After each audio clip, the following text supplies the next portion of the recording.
So, mayang adlaw. Mayang adlaw, guys. Pakita ko na to si Papa. Nindot kaya mga background do. Nindot kaya mga background. Nasaba ang mga baboy, saba pa kitang bidyukihan. Or, grabe enjoy si Papa. Oh.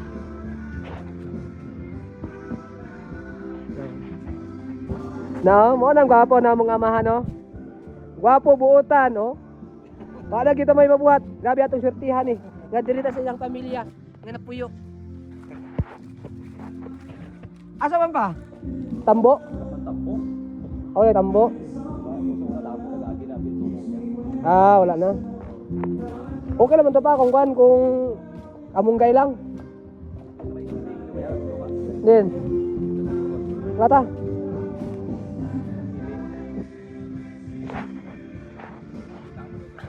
Dami diri sa uma.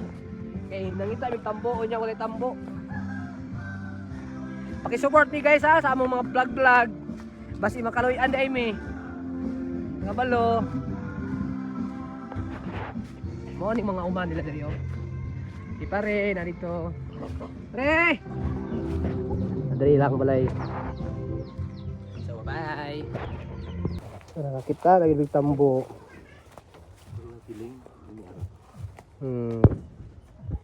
Kita lagi tambo.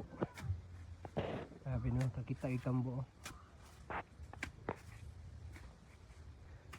Kani, ang tawag kani sa English kani nga kawayan, sa English di bamboo. Sa Tagalog, kawayan. O nya sa among mga tribong Blan, ang tawag kani afus. Afus. Kana sima. Papa.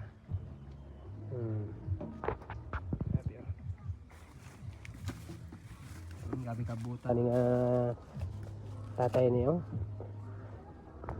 Gabi kabutan. Wala ko may maingunan ni niya.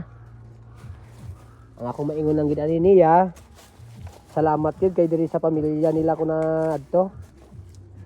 Ang siya ako nahimong ugangan. Ugangan ang tawag na pa no? Umagad. Akong umagad pa. Oo.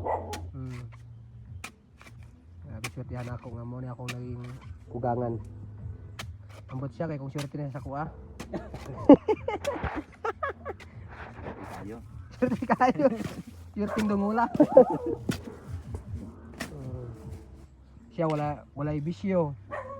Wala gainom. Wala ga sigarilyo. Na.